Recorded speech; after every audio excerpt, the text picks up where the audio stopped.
Allez, c'est parti pour ce module sur les statistiques. Pour ceux qui connaissent déjà les statistiques de manière avancée et qui savent les programmer, vous pouvez sauter cette section. Si vous avez les bases des statistiques mais que vous n'avez pas les utiliser avec Python, restez avec moi. Ou même si vous voulez pratiquer Python. Et pour tous les autres, eh bien, restez avec moi aussi.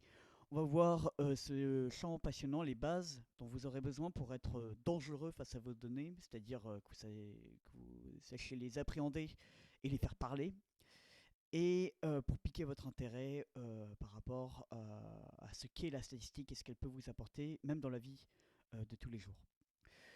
Les statistiques, c'est un champ très large. Ça pourrait prendre toute une étagère dans une librairie, comme c'était le cas dans une université. Mais ça peut aussi être vu de manière plus simple, et c'est ce qu'on va faire tout de suite avec 5 modules. Comme d'habitude, quelques modules. 5 modules. Le premier, comment décrire un simple ensemble de données, avoir une idée rapide de vos données. La seconde, un peu plus approfondie, comment mesurer les tendances centrales, la moyenne que vous connaissez tous lorsque vous avez passé des examens, mais aussi la médiane qui est différente, qui donne, les deux combinés nous donnent déjà des informations, et encore plus avec les quantiles et le mode. On verra ce que c'est dans ce cours. Ensuite, on verra comment mesurer la dispersion, notamment avec l'intervalle entre les données, la variance, l'écart type qui est très lié et l'écart interquartile. Après, on va voir comment mesurer la corrélation entre des données. Et enfin, quelques paradoxes, notamment le fait que la corrélation n'est pas forcément une cause, une source de cause, comme est-ce qu'on dit en français. Corrélation n'est pas causation, en tout cas, c'est la manière dont tu le dis en anglais. D'autres paradoxes, comme le paradoxe de Simpson, si on a le temps. Sans plus attendre, on va sur notre collaboratory, hop, qui est ici, et c'est parti. Alors, on prend exactement notre collaboratory à la suite de ce que l'on avait avant pour pouvoir charger les modules précédents, même si on va tout reprendre à partir on va tout reprendre en tout cas ce dont on aura besoin. Donc ça, ce sera pour le dernier module, pour le dernier module exactement. Et ici, on va donc voir comment créer. Voilà. Première chose, hop, on vide tout cela. C'est ce dont va avoir besoin. Comment décrire un ensemble de données? Ce que l'on va faire, on va essayer de créer le graphe que l'on a ici, là. C'est que l'on va essayer de créer des données. En bas, c'était ce que vous pouviez voir, c'était le nombre d'amis. Et le nombre de personnes qui ont un nombre donné d'amis d'un site web, on va dire que l'on est un réseau social. Et à côté, c'est le nombre d'amis moyens qu'ils ont. C'est parti. Pour faire ça, on va essayer de le faire en mode, on va essayer d'utiliser un peu de revoir les bases, et aussi de faire une distribution, donc c'est-à-dire une manière dont sont déployées les données, oui voilà, la manière dont sont déployées les données de forme normale. La forme normale, on le verra la distribution normale, on le verra dans le cours suivant. C'est une courbe qui ressemble à celle-ci, donc une forme de chapeau, même si celle-là n'est pas exactement normale. Comment on va faire ça? Eh bien, tout d'abord, il nous faut une première librairie. On va importer NumPy en lui donnant l'alias de np. Ensuite, on va faire notre nombre d'amis, numFriends, qui soit égal à, déjà, on le construit ensemble, x for x in cette distribution. Eh bien, cette distribution, c'est np. Hop, souvent ce qui est bien avec Collaboratory, c'est qu'il va vous générer qui va donner des suggestions. Là, il ne le fait pas, c'est dommage. np.random.uniform, uniforme, hop, voilà. Et dans uniforme, vous savez quoi? On va d'abord mettre ça en commentaire pour pouvoir générer ces suggestions. Comme ça, vous verrez avec moi en même temps. Hop, on vire tout ça et on le refait. np.random.uniform, voilà, on l'a ici. Et ça prend trois choses. Première chose, la chose la plus basse, enfin l'ensemble, pardon, la tendance centrale. Où est-ce que seront centrées nos données? Nous, ce que l'on va faire, on veut pas une forme de chapeau, on veut une moitié de forme de chapeau parce qu'on veut qu'il y ait peu de personnes qui est plein peu de personnes qui est plein d'amis et beaucoup de personnes qui est pas beaucoup d'amis. Et un certain nombre qui en est, voilà, un certain nombre. Qui en est, ouais, voilà, qui est un certain nombre. Donc, ça va être centré sur 0. Le maximum, la tendance haute, qu'on verra après, on verra que c'est la tendance haute qui, voilà, on va mettre à 100. Et enfin, la taille, on va générer 1000 personnes pour notre site web. Et là, on va voir ce que ça nous donne. On peut déjà retirer la variable, puisque pour l'instant, en fait, ça ne sert pas forcément. Voilà, on peut voir quel est le type de nos données. On a des données qui sont positives, ce qui est bien, mais on a des données qui sont, vous pouvez voir, on a des demi-amis ou des 0,2 amis. Ça ne rime à rien. Du coup, nous, ce qui nous intéresse, c'est des amis entiers. Du coup, là, ce que l'on va faire, c'est que l'on va prendre la partie entière, donc int de x, for x in np.random. Et voilà, là, cette fois-ci, on a des personnes qui ont vraiment un nombre d'amis cohérent. Parfait. Par contre, ce que l'on va faire, c'est que moi, là, je vous ai donné oui, voilà, la distribution uniforme. Non, c'est très bien. Donc maintenant, on n'a plus qu'à mettre ça dans notre variable qu'on va taper ici, num friends, qui est égal à tout ça. Voilà. C'est pour être... Hop. Voilà, parfait. Maintenant, ce que l'on veut savoir, c'est comment les décrire. Parce que si on avait ce tableau, un petit tableau avec 3 utilisateurs sur notre site, 3, 45 et 4, un homme qui a 45 amis, d'ailleurs, c'est pas possible puisqu'il y a 3 personnes. Donc forcément, on peut être ami avec maximum 2 personnes. Du coup, hop, on retire tout le monde. Hop, tac, tac, tac. 2 personnes, une personne et une personne. Là, c'est plus logique. Mais là, on peut le montrer comme ça à un investisseur pour notre plateforme, pour notre réseau social. Mais là, avec Number of Friends, on l'a vu avant, avec autant d'amis, comment est-ce qu'on fait? On va pas faire comme ça. Comment est-ce qu'on va faire? On va retrouver cette librairie que l'on avait utilisée avant, qui s'appelait Matplotlib, que vous avez ici. On va prendre pyplot, comme la dernière fois, as plt. Et ce que l'on va faire, c'est que d'une part, on va faire 2 choses. On va d'abord faire un compteur, et ensuite, on va le dessiner. Alors, première chose à faire, c'est ce compteur. On va faire friends counts est égal à counter, et bien sûr, il faut l'importer, et je crois que j'ai oublié, mais c'est functools, non, c'est collections qui a counters. Alors, c'est parti, on l'importe, import, du coup, j'ai dit functools, non, j'ai dit collections, from collections, hop, import, counter. Hop, allez, affiche-toi, c'est parfait. Donc là déjà, on a un compteur. Si on l'affiche, on va retirer ça. À chaque fois, je devrais le faire. Mais hop, si on l'affiche, on voit qu'il y a 7 personnes qui ont 99 amis. Et souvent, ils en ont moins. Parfait. Hop, là, on a un compteur. Ça va pouvoir nous permettre de faire un diagramme à barres. C'est ce que l'on veut faire à la fin. On pourrait déjà commencer à voir ce que cela donne. D'ailleurs, j'ai laissé un C ici, c'est pas propre. Et là, c'est encore moins propre. Voilà. Hop, friends counts, c'est parti. À quoi ça ressemble? Non, il y a une erreur parce que en effet, le counter n'existe pas. C'est le counter, il faut un counter. Et là, ça, on n'a pas, c'est pas encore bon. On voit que il faut prendre pour PLT, il faut prendre plusieurs choses. Donc c'est parti, on va créer ces choses. Pour faire simple, en gros, il faut l'axe des axes et l'axe des ordonnées. On ne peut pas lui envoyer un dictionnaire. Par contre, on peut générer notre dictionnaire. Donc maintenant, on veut d'abord l'axe des abscisses, donc ce qui sera en bas, et ça va être le compteur, 1, 2, 3, 4, 5, c'est-à-dire le nombre d'amis par personne, le nombre de personnes qui ont un nombre d'amis donné. Pour faire ça, on veut que XS il aille jusqu'au maximum de friends count, pardon. Non, pardon. Maximum de la taille de notre... Non, pardon, je dis n'importe quoi. Il va prendre le maximum de friends counts, plus 1. Vous verrez pourquoi. Ça vous permet de décaler un petit peu la taille maximale de votre tableau. Et du coup, de voir le dernier élément, le max. Et YS, ça va être ça va être... voilà. Ah oui, pardon. J'ai fait ici. On veut bien sûr la dernière donnée, mais ce qu'on veut faire, c'est un range qui prend toutes les données et même un de plus. Voilà, comme ça, on va pouvoir itérer pour aller sur le compteur de 1 à notre maximum. Voilà. Pour YS, là par contre, on veut le vrai nombre de personnes. Donc on va faire friends counts, voilà, de hop x for x in xs. Du coup, en fait, on génère un index avec xs et on va essayer d'accéder pour chaque 1 et des x, d'ailleurs qui est ici, est-ce qu'on peut voir?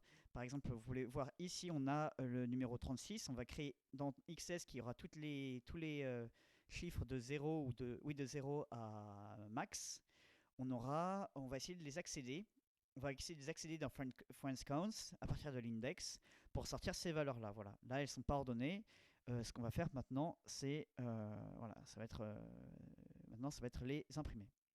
C'est parti. Du coup, maintenant, on va pouvoir vraiment montrer notre XS et YS. Et voilà. Bam. Alors, je suis en voilà, en noir. Je passe un peu plus en, voilà, en gris. On peut voir qu'il y a déjà des données ici et d'autres données là. Donc là, c'est le nombre de personnes, le nombre d'amis. Ceux qui ont 60 amis, combien sont-ils? Ils sont 20. Ils sont 20.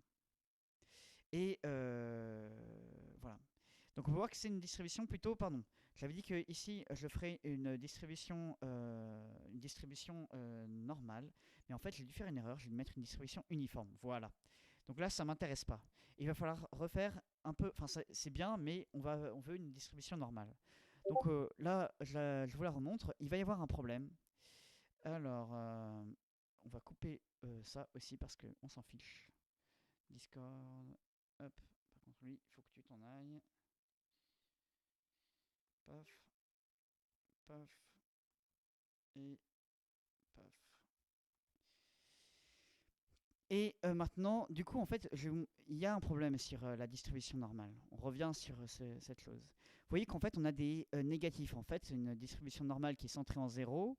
Elle a des variables positives et négatives qui vont de 0 jusqu'à 100, mais aussi jusqu'à moins 100. Du coup, là, ce que l'on veut, et même encore moins, puisqu'en fait, c'est l'écart type qui lui est passé.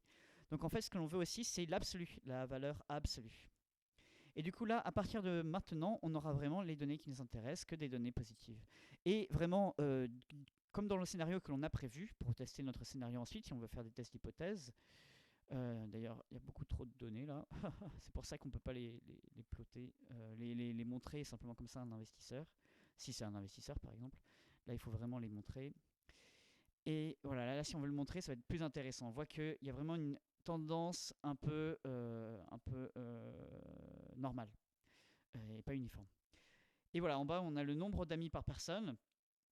Le nombre d'amis par personne, donc là on a 250 par exemple, on voit qu'il y a peu de personnes, il y a environ même pas deux, peut-être une personne qui a 250 amis. Par contre il y a pas mal de personnes qui ont environ entre 0 et 100 amis, un peu comme dans la vraie vie ou même plus pour certains.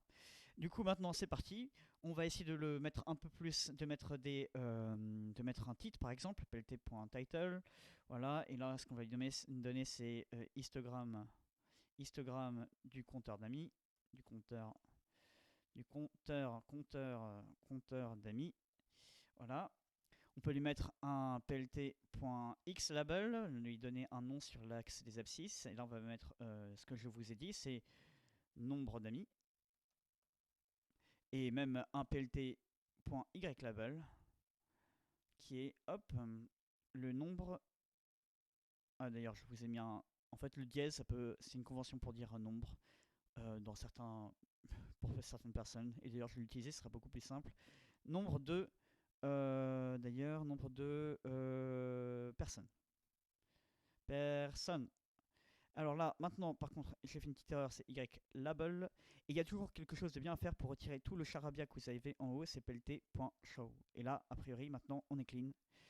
Voilà, on a un vrai bel histogramme du compteur d'amis avec exactement ce que l'on veut à droite et à gauche. Donc c'est parti. Maintenant, ce que l'on peut vouloir, c'est, maintenant qu'on a décrit nos données, peut vouloir, parce que on peut se dire que ça, on l'a pas à la base. On ne sait pas quel est le maximum, le minimum. Là, on peut se dire, eh, c'est entre 250 et 300, mais bon, qu'est-ce que c'est? Peut-être 290. On ne sait pas. Du coup, ce qu'on va faire, c'est déjà avoir la taille. Combien il y a de personnes en fait dans tout cet ensemble-là, on ne sait pas du tout. Du coup, ce qu'on va faire, on va prendre, on sait que nos données, par contre, on a friends counts, on a pu les montrer. Maintenant, on va savoir là le nombre de personnes. Eh ben, on a pardon, ouais, le nombre de points, on a 225 points. Donc maintenant, c'est déjà ça, c'est intéressant pour nous. Mais ce qu'on peut vouloir aussi, c'est savoir quel est le maximum d'amis que l'on puisse avoir, quelle est la personne, quel est le maximum d'amis qu'a une personne sur notre site. Celui qui a le plus d'amis, combien d'amis a-t-il pour parler français? Ben, c'est parti, on va mettre max the friends counts, et voilà. Celui qui a le plus d'amis, il a 291 amis. Mais par contre, celui qui en a le moins, qu'est-ce que c'est? Ben, c'est pareil, min the friends counts, hop, et voilà. Et là d'ailleurs, là, j'écris mine, sauf qu'on fait pas d'allemand, on fait de l'informatique. Et il y a une personne, elles doivent probablement venir de... Oui, en tout cas, il y a des personnes qui ont 0 amis, doivent probablement venir de s'inscrire. Il faudrait peut-être faire un effort dans notre site pour essayer de les garder, parce que s'ils n'ont pas d'amis, ça va être difficile de les garder. Alors maintenant, ce que l'on veut, par exemple, c'est peut-être qu'on voudrait... on voudrait, par contre, le deuxième, parce que le premier, le plus haut, c'est peut-être une valeur aberrante, ainsi que le dernier. Du coup, ce qu'on doit faire là, par contre, on l'a déjà vu, c'est les mettre en ordre. Comment on fait? Très simple, il y a une fonction qui s'appelle sorted. Hop, sorted de notre friends, pardon. On veut faire un sorted de notre num of, oui c'est ça, de notre num of friends, pas de notre friends count, qui est le dictionnaire, qui est le compteur. Là, par contre, on veut l'inverse. Voilà. Comme ça nous permet, je retire la variable, ça nous permet par rapport à la première fois, on voyait qu'il y avait un gros bordel de,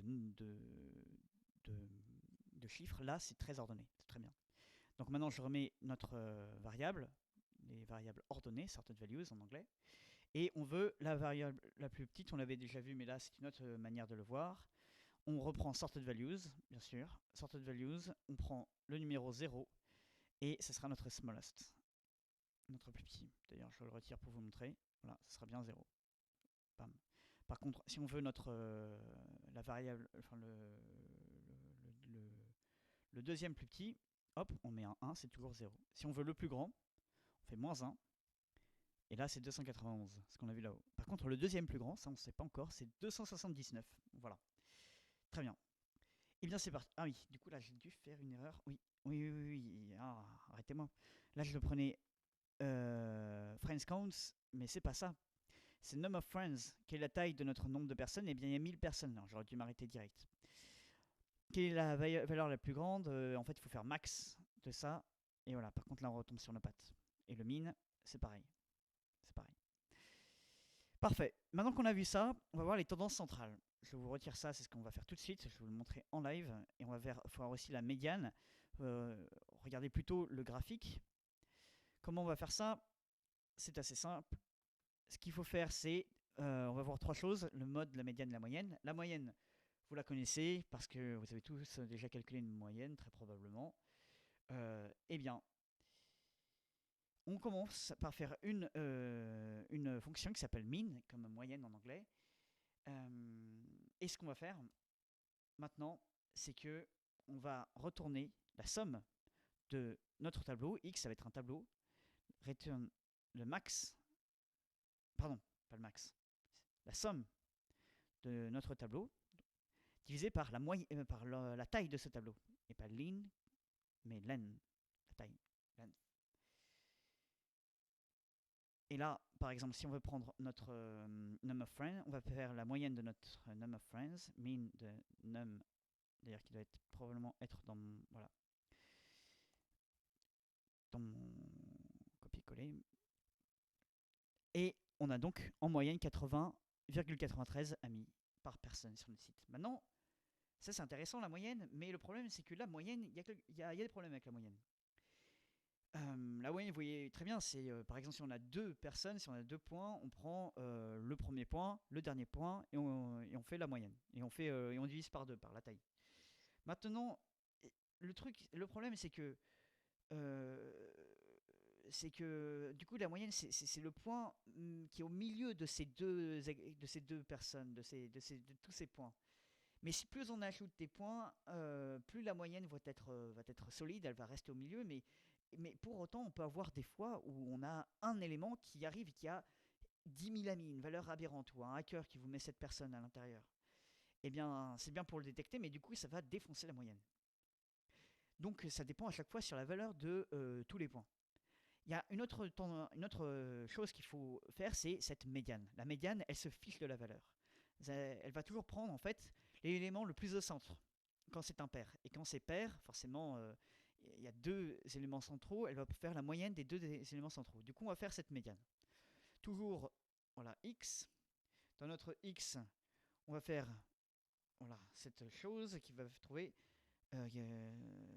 trouve voilà, cette fonction qui va trouver l'élément le plus au milieu dans V. Et voilà. Qu'est-ce qui va se passer? N est égal à la taille de X. Pardon, V. On va d'abord, bien sûr, il faut la mettre comment ça s'appelle? En ordre, puisque si c'est pas ordonné, on aura un point au milieu, mais on ne saura pas si ce sera exactement le point qui est la valeur qui est la plus au milieu. Ce sera le point le plus au milieu dans notre liste qui est un foutoir. Et au contraire, on veut quelque chose de propre. Du coup, c'est parti. On veut faire ordonner notre tableau. On veut notre point central, qu'on va appeler midpoint, qui sera, hop, la taille, d'abord, on veut l'index de ce point central, qui sera n, avec ce truc qui n'est pas un divisé. N divisé par 2, ça vous donnerait le coefficient. Là, ce que ça va vous donner, c'est le reste de cette division. Donc 3, là, je vais vous faire montrer un exemple en dessous. Par exemple, si on fait 3 divisé par 2, ah d'ailleurs là, il y a un petit truc, voilà, ça donne 1.5. Autrefois, sur Python 2, je crois que ça donnait que des valeurs entières. Donc 1.5. Mais là, par contre, ça va nous donner le reste de cette division, ça va donner 2. Donc ce qui nous intéresse, c'est par exemple, si on a un ensemble à 5 valeurs, on sait direct si c'est pair ou impair. Là, on voit que 5, c'est dans le reste de la division par 2, d'ailleurs. Oui, voilà. Non, pardon, c'est pas le reste de la division par 2, c'est le modulo. Le modulo, c'est le nombre de fois qu'on a 2 dans cet élément. Donc là, on a 2 fois 5. Donc on sait que, puisqu'on a 2 fois 5, puisqu'on a un chiffre pair, ici, par exemple, 7, ça nous donnera, hop, 3 fois 5. Pour faire simple, ici, là, puisqu'on a un chiffre impair, si on lui fait le reste de la division par 2, oui, pardon, je commence à me dire n'importe quoi, mais pour faire plus simple, en gros, on a notre taille qui est égale à n, donc par exemple on prend 5, on fait modulo 2, ça va nous donner 1, si on donne 7 qui est encore la taille, ça va nous donner 1, et on sait quand c'est pair ou impair, et ça c'est intéressant. Midpoint, on verra après, c'est le point le plus central. Je vous remets ça, mais c'est pas important pour le moment, je vous explique après. Donc maintenant déjà, on fait if si le reste de la division de la taille du tableau par 2 est égal à 1, ça veut dire qu'on a quelque chose d'impair. Donc on va pouvoir prendre notre midpoint. Le midpoint, par exemple, si on prend 6 divisé par 2, hop, ça va nous donner 3. Si on prend 7 divisé par 2, hop, ça va nous donner aussi 3. Sauf que 7 c'est impair, donc là c'est bon. 6 c'est pair.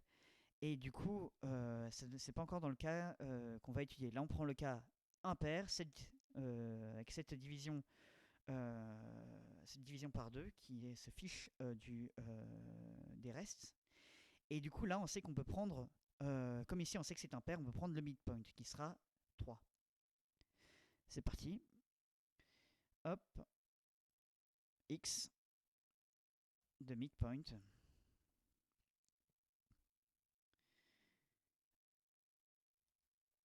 On retourne le X de midpoint.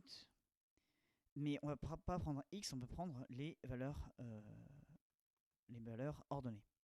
Au contraire, Si ce n'est pas la taille n'est pas impaire, qu'elle est paire, on peut pas utiliser ça, cette division.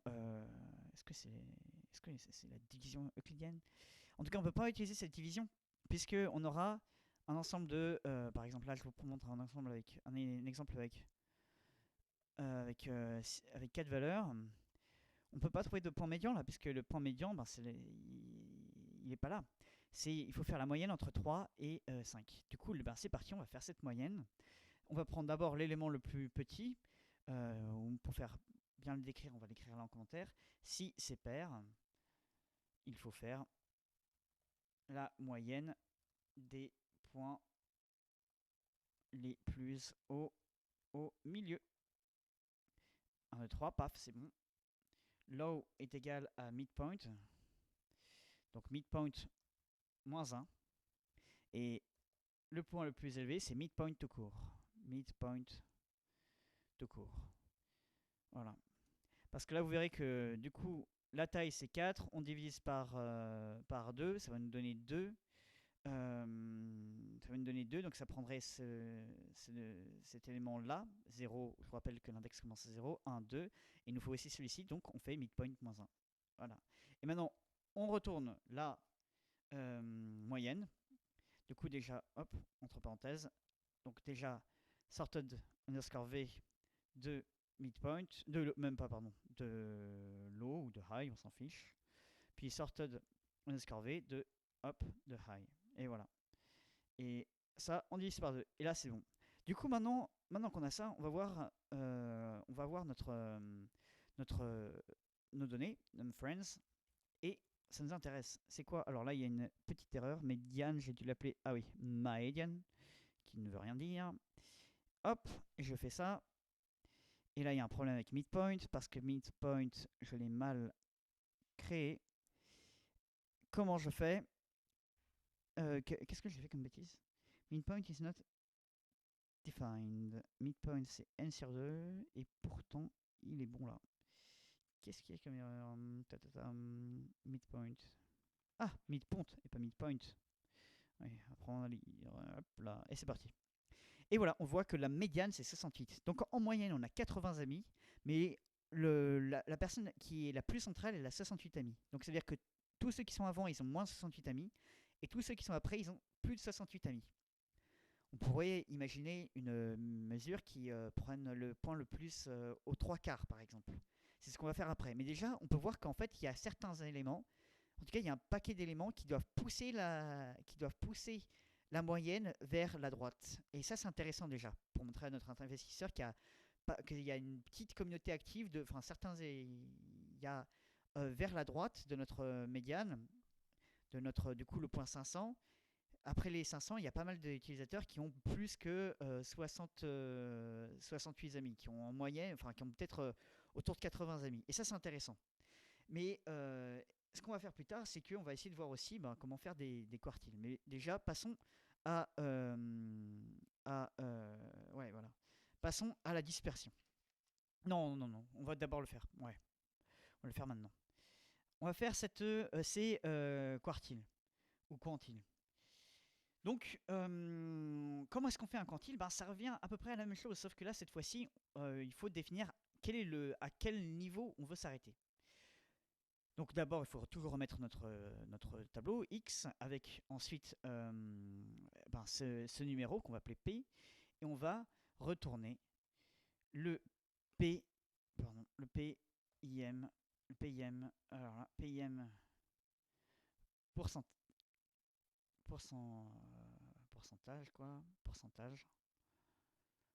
dans X qui est à la place P, enfin la proportion place P, voilà. L'index de P index est égal à int, on va prendre la partie entière de P fois la taille, voilà. Et on va retourner, par exemple ici on veut le numéro 0,75, on veut au 75e pourcent. C'est intéressant en finance, vous le verrez. Et bien du coup ça nous prend 0,75 fois la taille et on prend la partie entière. Comme ça on a un véritable index parce que maintenant on peut faire sorted de x et on prend l'index P index.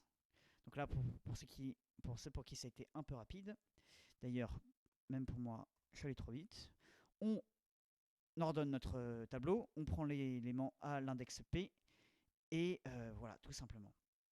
Donc maintenant, on va faire par exemple le quantile de. On avait parlé de 0,75%. Alors, qui sont-ils ces personnes qui sont à la place vers 75%, qui sont les 75% les plus dotés en amis? Eh bien, on va voir. D'ailleurs, là, c'est pas X, mais c'est NumFriends.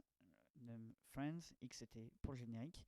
Eh bien, vers les 75% de ceux qui sont les plus dotés en amis, eh bien, on a 121.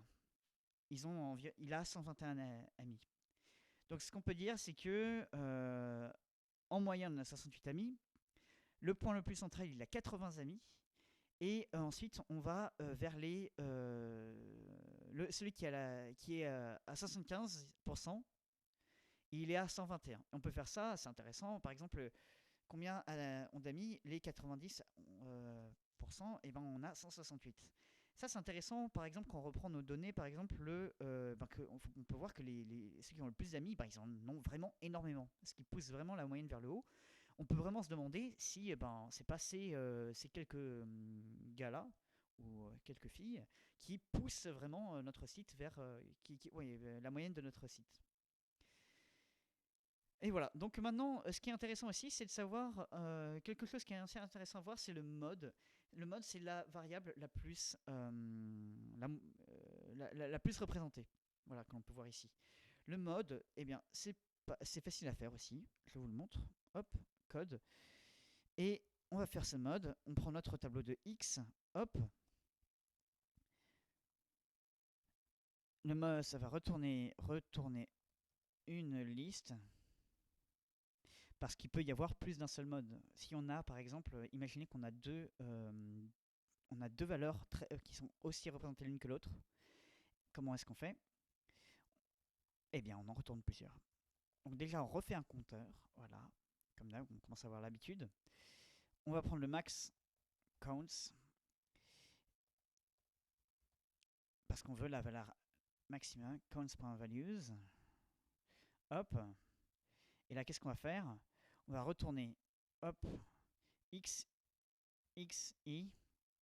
pour xi count in counts.iterItems. Pour ceux qui ont un peu de mal, je vais vous le décrire tout de suite. Si counts est égal à max count. Qu'est-ce qu'on vient de taper? On va retourner xi, enfin cette valeur max pour chacune des... on va retourner l'index et son compteur pour chacun des compteurs si ils ont la valeur maximum. S'ils ont le compteur maximum. Voilà, tout simplement. Par exemple, NumFriends, ça se trouve, on va voir s'il y a plusieurs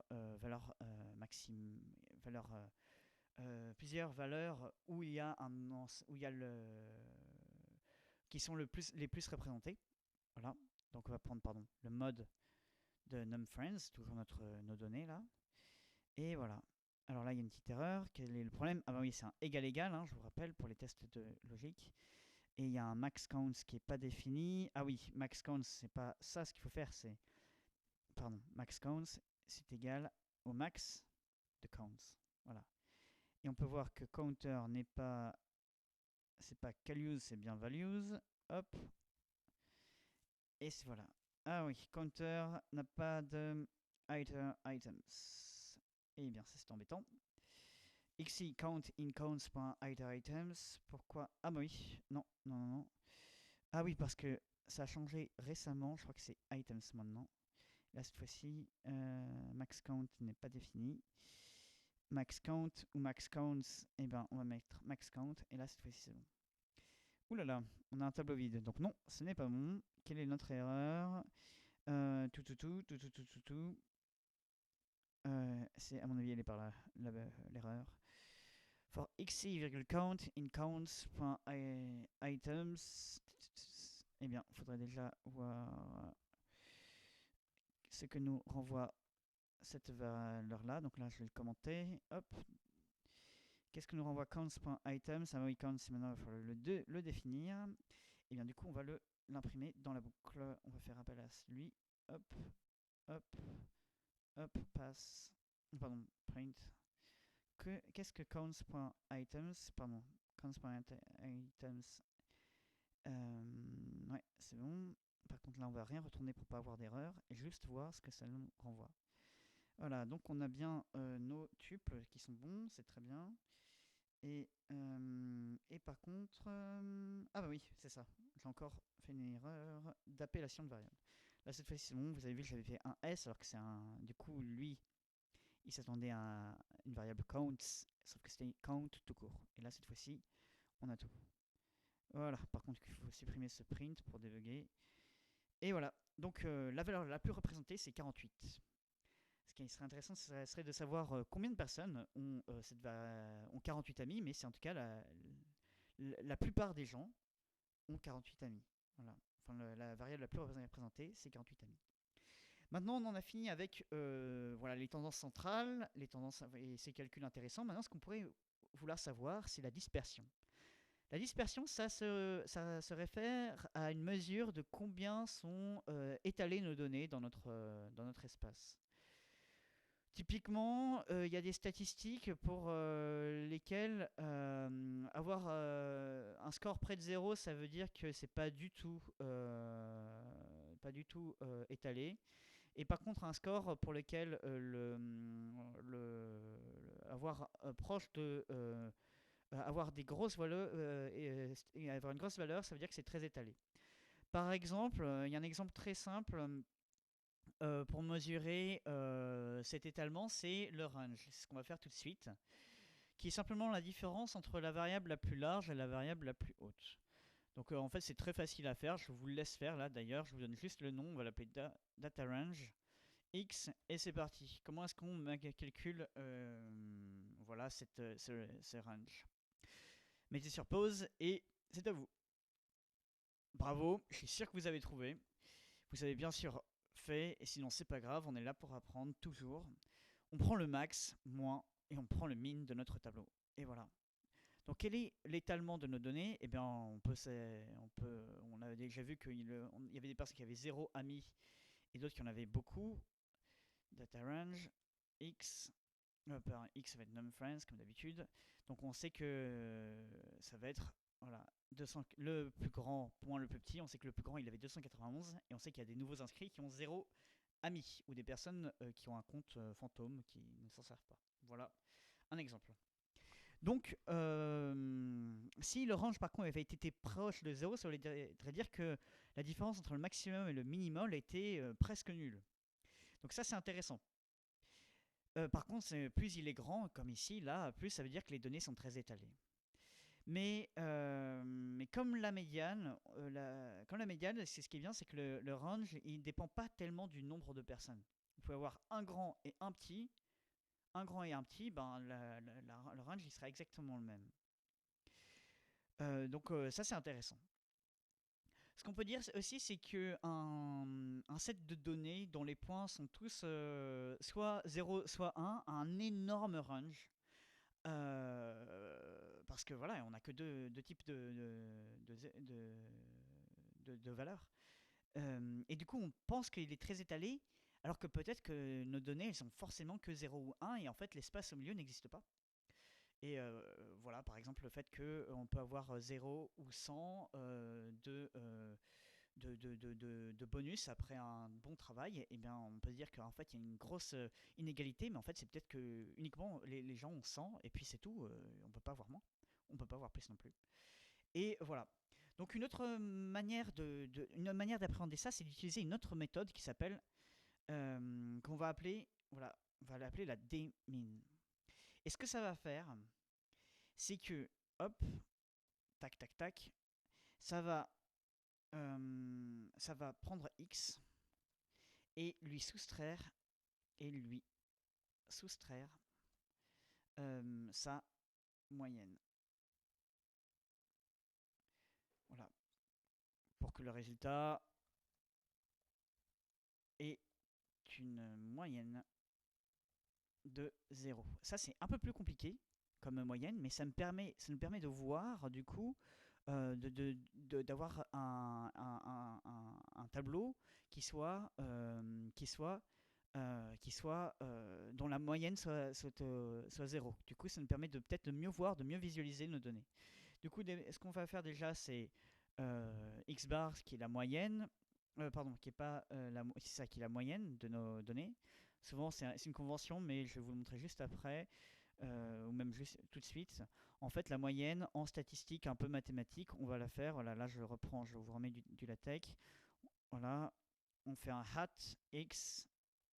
Ça fait, voilà, ça c'est la moyenne, on dit que c'est la moyenne de notre x. Voilà. Donc maintenant, ce qu'on va faire, c'est qu'on va retourner xi moins x bar pour xi dans inx. Voilà. Vous avez le droit de me dire, mais à quoi ça sert? Vous allez voir, ça sert énormément. Et bien sûr, là, on prend toujours name of friends et pas notre variable générique. Et voilà, du coup, là, on peut voir qu'on a déjà un changement dans nos données. Nos données, elles passent du négatif au positif, donc on peut un peu se demander à quoi ça sert. Mais à quoi ça sert, en fait? Ça permet de calculer une nouvelle fonction, et là qui est vraiment intéressante, c'est la variance. La variance, bon, ça on va le retirer, c'était uniquement pour introduire cette fonction. La variance, pour faire simple, c'est... Pardon, excusez-moi. La variance, ça vous permet de calculer la dispersion des données beaucoup mieux que ce data range. Pourquoi? Parce qu'en fait, ça fait la somme des distances au carré. La somme des distances par rapport à la moyenne au carré. Et ça, c'est intéressant. Parce que vous pouvez voir que ici, les données, si on prend lui moins lui, on a une certaine valeur. Mais ce qu'on peut aussi calculer, c'est on a la moyenne, par exemple, et on veut savoir quelle est la somme des moyennes au carré. Voilà, par rapport à cette moyenne-là. Voilà. Et là, ça devient beaucoup plus intéressant. Du coup, comment faire cette variance? Eh bien, on va faire comme ça. On va réutiliser des mines. Ah oui, si vous voulez un peu d'une formule mathématique, alors si je me souviens bien, la variance est égale à, hop, la somme de xi, voilà, moins x chapeau qui est la moyenne, hein, je vous rappelle, voilà, le tout au carré. Donc on met nos, voilà, pof, et voilà. La variance, c'est la somme de xi moins x bar, le tout au carré, et pardon, divisé par n-1. Pourquoi est-ce qu'on divise par n-1? Eh bien ça, je vous le laisse chercher sur internet, vous verrez, c'est assez intéressant. D'ailleurs, là, hop, par n-1. Hop, la taille de notre tableau, moins 1. Et n'hésitez pas à donner la réponse dans les commentaires. Alors maintenant, variance de x. Pouf, pouf. En fait, c'est pour faire un peu simple, mais je vous pousse à chercher, c'est un rapport avec la précision de cet écart. Et sans plus attendre, on va faire notre variance. Eh bien, on va tout simplement traduire la formule. Je vous la laisse la calculer. Mettez sur pause maintenant, vous avez 1 minute pour le faire. Bravo, je suis sûr que vous les avez réussi. Vous aviez la formule en face de vous. Si vous n'avez pas réussi, c'est pas grave. On va prendre l'écart. On est là pour apprendre. On prend l'écart. L'écart, c'est égal à, hop, c'était à 2 mines de x. Et on va retourner la sum of squares, la somme des carrés. D'ailleurs, on va rester en anglais pour rester un peu concis. Deviations, pas concis, mais ouais. Voilà, somme des déviations, qui est l'écart, bien sûr, et on divise par, hop, n-1. Et là, vous allez voir, il va y avoir une erreur, parce que je crois qu'on n'a pas fait la somme des carrés. Ouais. Si on fait variance de notre ensemble, de notre num of friends, quelle est la variance de num of friends? Et là, on a l'erreur, puisqu'on n'a pas la somme des carrés. On va la définir. Je pense qu'on l'avait fait. Sum of... pardon, qu'est-ce que je fais? Oui, ça, sum of squares. Qu'est-ce que je. Voilà. Sum of friends, c'est ça. Squares. Qu'est-ce que ça renvoie? Ça prend un élément x et ça va faire. Hop, ça va return. Hop. Ça return la somme de x. La somme de. Hop. La somme des x au carré. Voilà. Et alors là, je pense que cette fois-ci, on est bon. Il y a une petite erreur. Ah oui, pardon. Somme de x, mais en fait, x, c'est bien sûr, c'est un tableau. Du coup, il faut bien sûr faire. Ouais, il faut faire autrement. On prend somme de x. C'est pas comme ça va être différent. Ça va être faire x. Qu'est-ce que je vais prendre? Sum of x for x i. Voilà, sum of x i pour les xi dans x. Mais sauf qu'il faut bien sûr le mettre hop au carré. Donc maintenant on veut se connaître, hein, assez de maths. Maintenant, ah oui, qu'est-ce qu'il y a comme erreur? Ah oui, mais oui. Au lieu de faire la somme, elle doit être là. Voilà. Et voilà. Et on a notre variance. Alors là, ce chiffre que l'on balance, il veut peut-être vous dire, peut-être qu'il vous dit rien du tout, mais ça vous permet déjà de comparer les plus hautes variances et les plus petites variances entre des différents sets. Qu'est-ce que je peux vous dire encore? C'est que ouais, c'est que voilà, c'est que la variance, elle va vous servir énormément ensuite dans l'apprentissage. Et maintenant qu'on a vu la variance, on va voir autre chose qui sera la somme des écarts au carré, enfin la standard deviation, qui est POF. J'ai oublié comment ça se dit en français. Standard deviation, c'est l'écart type, pardon. Voilà. Donc voilà, c'est en anglais, mais voilà, c'est l'écart type en français. Hop. Et pour faire notre standard deviation, c'est pourquoi est-ce qu'on le fait? C'est que ça vous permet, quelle que soit l'unité de vos données, d'avoir cette tendance, cette mesure de la tendance centrale avec la même unité. Et ça, voilà, pour cela, il faut faire cette standard deviation, cet écart type. Standard deviation. Hop. La standard deviation, l'écart type entre vos données, c'est en fait cette donnée qu'on a ici, elle veut un peu rien vous dire. La standard deviation, c'est la racine carrée de la variance, l'écart type. Donc ce que ça renvoie, c'est return mat.square-root, la racine carrée de la variance de x qu'on a passé. Donc maintenant qu'on a standard deviation, quel est l'écart type entre nos données, entre le nombre d'amis des gens? Standard deviation de num of friends, num friends. Bam.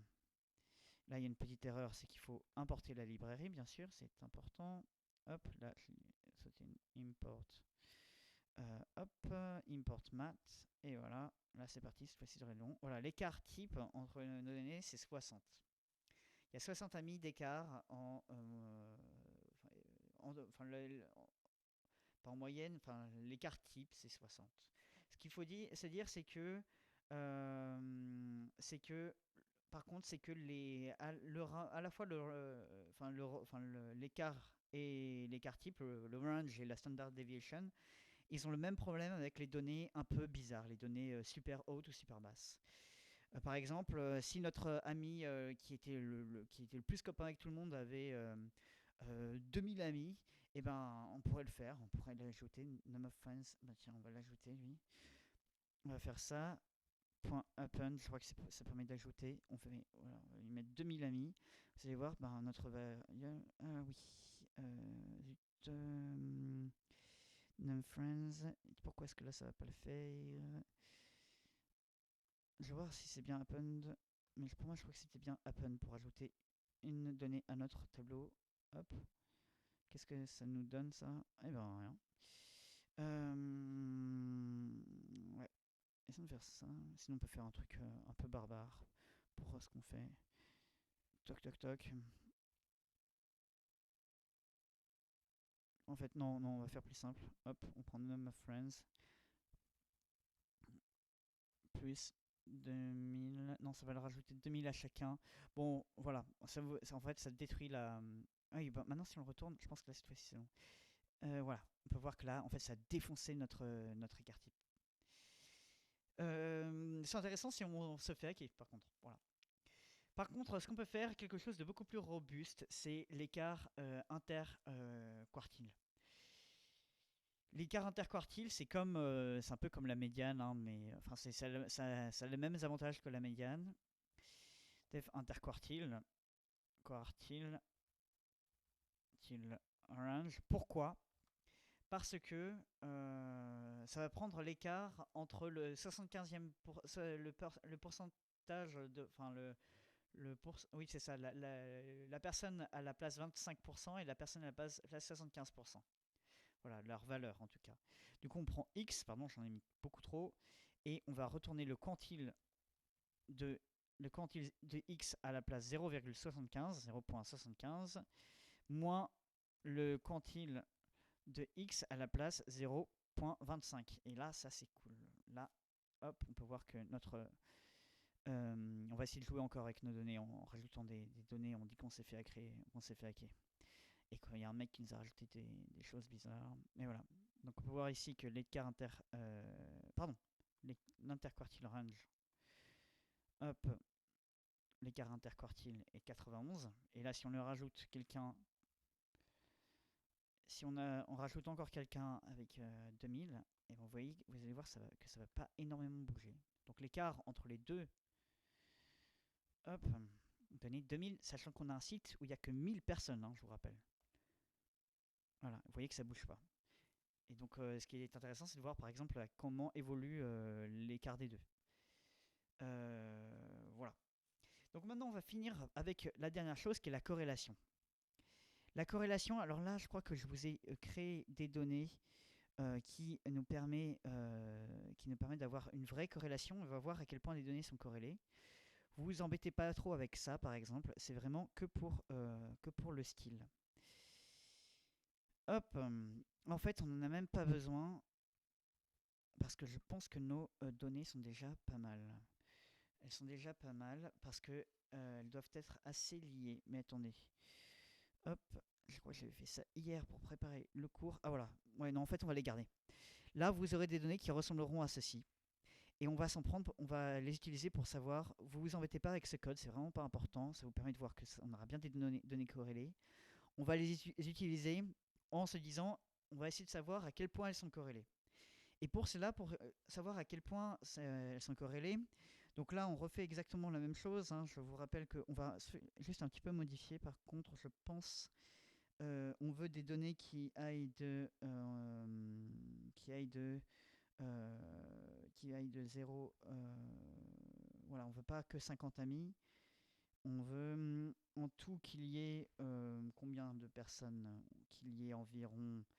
On peut avoir jusqu'à 200 amis et qu'il y a environ. Est-ce qu'on peut mettre 1000? Là, je tente quelque chose. Hein, je vous avoue.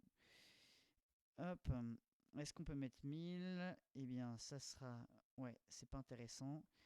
Ce qu'on veut, c'est qu'on va essayer de refaire à peu près comme l'autre qu'on avait ici. Voilà, on aura au maximum 14 personnes qui ont pas mal, qui ont une donnée, voilà, qui ont un certain nombre de données. Voilà, donc là, on peut voir que, d'ailleurs, nous, on voudrait l'inverse, parce que là, ça veut dire qu'il y a pas mal de personnes qui ont beaucoup d'amis, et il y en a peu qui en ont pas beaucoup. Mais on va garder ça, on va pas s'embêter. On va juste voir. Donc imaginez-vous que notre site web, maintenant, il marche du tonnerre, que les gens sont super amis les uns avec les autres. Donc c'est super. On voit qu'il y a beaucoup de personnes qui ont plein d'amis et moins de personnes qui ont moins d'amis. On voudrait savoir si... Non, on va faire autre chose. On va prendre un autre scénario. Ça va être le nombre de personnes... C'est le temps que l'on passe. Et là, c'est le nombre d'amis que l'on a sur le réseau social. Donc on va bien remonter. Là, ici, combien de minutes on va passer? On va passer jusqu'à 300 minutes par jour. Ouais, 60 fois, c'est environ 5 heures sur le réseau social. On va voir si c'est lié au nombre d'amis. Et donc là, en effet, c'est lié. On peut avoir jusqu'à 200 amis. Est-ce que plus on a d'amis, plus c'est corrélé? Donc là, on pourrait voir que oui. Mais on ne le sait pas. On voudrait savoir à quel point c'est corrélé, le mesurer. Et comment le faire? C'est avec la covariance. La covariance, qu'est-ce que c'est? La covariance va essayer de savoir à quel point deux données, donc là ici M0 et M1, varient l'une par rapport à l'autre. Comment on la calcule? Eh bien, c'est assez simple. C'est que, en fait, c'est vraiment réutiliser ce que l'on a déjà utilisé. On fait un produit scalaire entre nos moyennes, nos ensembles dans lesquels on aura retiré la moyenne. Donc là, on a déjà fait le produit, le dot product. Donc on va le réutiliser et on va faire uniquement, voilà, ça fois ça. Par contre, toujours cette division par n-1. Voilà. Donc, notre covariance, si on veut l'écrire en termes mathématiques, pof, tac, tac, tac, cov de x, y, donc nos amis, nos minutes, le nombre d'amis, le nombre de minutes, est égal à, eh bien, ce produit qu'on va faire un point, le produit scalaire, entre, hop, hop, x moins hat de x fois y moins hat de y, donc bien sûr comment ça s'appelle, hat moins hat de y, voilà, et là il y a non, hat de y divisé par n-1. Et là, il y a bien des parenthèses, voilà. Ça, c'est la formule de la covariance. Ok, maintenant qu'on a ça, ah oui d'ailleurs, puisque c'est ça en fait, ouais, ce qu'il nous faut ici, en fait, il faut bien comprendre que comme on fait un produit scalaire, ça peut être un vecteur de données. On peut donc prendre la covariance entre, imaginons qu'on est entre deux vecteurs.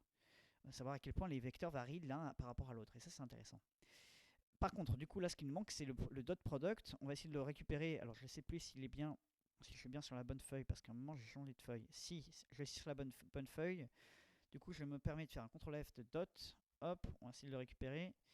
Tac, tac, et voilà. Alors, je rappelle que le dot product, c'est la somme, la somme des éléments multipliés 2 à 2. La somme des éléments 2 fois 8, 7, plus 7 fois 2, plus 5 fois 8. Voilà, la somme des éléments multipliés 2 à 2. Donc voilà, on le laisse tourner, ça va revenir. Ah oui, donc là, en fait, on vire ça. On le vire, je vais le garder. On le met en commentaire. Et c'est parti. Voilà pourquoi il faut bien garder votre cours sur une seule feuille. À moins que vous vouliez le refaire par vous-même, ce qui vous permet d'apprendre, ce qui est bien. Hop, et c'est parti. Covariance entre notre M0, donc le M0, si je dis pas de bêtises, c'est c'est le temps qu'on passe sur notre site web, et M1, c'est le nombre d'amis. Et là, j'ai mis Delin, et bien sûr, c'est Demin. J'ai un problème avec Lin, qui veut dire s'allonger. À mon avis, il faut que j'aille dormir. Et donc, la covariance, elle est de ce nombre-là. Par contre, il y a un truc à savoir, c'est que la covariance, le nombre que ça sort, il ne correspond à pas, il n'y a pas d'unité. C'est difficile à interpréter. Il faut juste, ce qu'il faut savoir, c'est que en fait, il faut comparer les covariances entre deux éléments, entre plusieurs éléments. Et ça vous permet de savoir qui est le plus, qui varie le plus, qui covarie le plus. Mais par contre, ce que l'on peut dire, c'est que une covariance positive, ça veut dire que ça covarie dans le bon sens, ensemble. C'est-à-dire que là, on dirait que plus on a d'amis, plus on passe de minutes. Si c'était en inverse, et là, ça correspond bien en tout cas à ce que l'on voit sur le graphique. Si c'était inverse, eh bien, ça voudrait dire qu'au contraire, plus on a d'amis, moins on passe de temps. Moins on passe de temps. Voilà ce que l'on peut dire. Mais néanmoins, ce que l'on peut faire aussi, comme c'est difficile de le comprendre parce qu'il n'y a pas d'unité, qu'est-ce que ça veut dire un nombre d'amis minutes? Ça veut rien dire. Qu'est-ce que l'on peut dire aussi, c'est que comme problème, c'est que chaque utilisateur, si chaque utilisateur avait 2 fois plus d'amis, eh bien la covariance serait 2 fois plus large, mais sans aucune raison, sans aucune, enfin, on pourrait pas, ça changerait rien. Le fait que ce soit plus large ne changerait bien rien à cette mesure finalement. Voilà. Mais par contre, ce qu'on peut utiliser, c'est la corrélation. La corrélation, c'est essayer de savoir. C'est plus utilisé que la covariance, en tout cas. parce que ça permet de diviser par l'écart type des deux variables, et c'est intéressant parce que c'est sans unité, alors que celle-là, la unité est complètement bidon. La corrélation est sans unité, c'est une variable qui sera entre -1 et 1. -1, ça veut dire que c'est pas du tout c'est anticorrélé, et 1, ça serait corrélé. C'est parti pour la corrélation. Donc comme je vous l'ai dit, la corrélation, hop, elle va supprimer. D'ailleurs là, je crois que je suis dans une variable de texte, et ça ne nous intéresse pas une variable de texte. Ce qu'on veut, c'est une variable de code, hop, une variable cellule de code. La corrélation, comme je vous l'ai dit, on lui retire hop, on lui retire l'écart type, donc la standard deviation en anglais. Standard deviation, on va l'appeler standard deviation de x déjà. std, n'hésitez pas à utiliser standard dev de y est égal à standard deviation de y. C'est parti. Ce qu'on va faire maintenant, c'est si les deux... il faut par contre que... Oui, il faut bien sûr que les deux standard deviation sont supérieurs à 0. Sinon, s'il n'y a pas de... S'il n'y a pas de corrélation, s'il n'y a pas d'écart type, si l'écart type est nul, en fait, la covariance, elle sera nulle. Parce qu'en fait, les données, elles seront statiques. S'il n'y a pas d'écart, si on ne voit pas qu'il y a une progression, ça veut dire que en fait on peut pas en tirer quoi que ce soit, puisque si aucune des deux, si on a au moins une des deux qui ne bouge pas, en fait l'autre, on peut pas dire qu'elle a une corrélation. Je vais vous montrer, en fait, du coup on verra 0. Imaginons par exemple que l'on ait le nombre d'argent que l'on se fait, et qu'à côté on voit une variable temporelle, c'est combien de temps les mouettes passent au-dessus de la tour Eiffel, et on peut dire, et qu'on sait que les mouettes ne passent jamais au-dessus de la tour Eiffel, donc elles sont toutes à 0 parce que la tour Eiffel est répulsive, voilà. Et ben la corrélation entre le nombre d'argent que vous allez gagner et le nombre de fois que les mouettes passent au-dessus de la tour Eiffel, ça sera pas corrélé du tout. Par contre, si c'est corrélé, là c'est intéressant, et ben on va faire la covariance, et comme je vous l'ai dit, divisé par les standard deviation, les écarts types. Donc la covariance de x et de y, par contre divisé par std, pardon, là je crois que j'écris n'importe quoi, voilà, standard deviation de x, et aussi divisé par standard deviation de y. Je vous mets la formule en maths si ça vous intéresse au-dessus. Et voilà, corrélation de x et de y, x, y. Voilà, j'ai oublié de mettre bien sûr les petits tuk-tuk, les petits dollars qui démarrer la tech. Et bien là je vous montre une autre formule pour la tech, c'est frac, c'est intéressant, ça vous permet de faire des belles fractions. Cov sera la covariance de x avec y divisé par voilà, la standard std de x fois std de y. Voilà la formule mathématique. Alors il y en a qui voudront mettre bien sûr le format vraiment mathématique. Souvent c'est sigma que l'on prend ici. Si je dis pas de conneries, pardon, c'est pas sigma, voilà, c'est sigma xy divisé par sigma. Sigma c'est pour voilà, pour avoir la standard deviation et la covariance. Voilà, sigma de xy divisé par sigma de x, sigma de y. Mais je préfère garder, ça reste encore assez compréhensible comme ça pour le moment. Et voilà, donc maintenant on veut savoir à quel point nos variables sont corrélées. Corrélation de x et de y, donc là, pardon, de M0 et de M1, donc le temps que l'on passe sur le site web et le nombre d'amis que l'on a, et de M1, et voilà. Alors, c'est parti, ça tourne, paf, alors on peut voir que c'est vraiment corrélé. Voilà, la corrélation, ça va être entre -1 et 1, et là c'est vraiment proche de 1, donc c'est vraiment corrélé. Donc c'est vraiment intéressant la corrélation. On va passer au paradoxe. Là c'est vraiment un petit plus, un petit bonus pour le plaisir. On va commencer par parler du paradoxe de Simpson, qui est, c'est lorsque vous faites face à des données et que il semblerait qu'il y ait une corrélation. Il peut on peut dire qu'il y a, enfin, qu'il y a une corrélation et parfois il peut y avoir une corrélation qui en cache une autre. En fait, pour faire simple, imaginez que vous ayez identifié toutes les personnes qui sont dans votre réseau social de Paris et de Marseille. Regardez, à Paris, on a environ 100 membres, 100 membres qui viennent de Paris et ils ont en moyenne 8,2 amis. Et par contre, les gens qui viennent de Marseille, ils ont 103, il y en a 103 et ils ont 6,5 amis. On pourrait dire, ah, ces gens de Marseille, ils sont moins sympas et ils se font moins d'amis. Eh bien, en fait, on peut parfois avoir le cas, on peut avoir le cas que, on peut avoir le fait que dans vos données, il y ait quelque chose qui cache cette corrélation. Voilà. Pour faire un exemple, imaginez que vous reprenez vos personnes de Paris et de Marseille, mais que vous regardez la variable doctorat. Eh bien, vous pouvez voir aussi que cette fois-ci, les gens qui viennent de Paris et qui ont un doctorat, il y en a 35.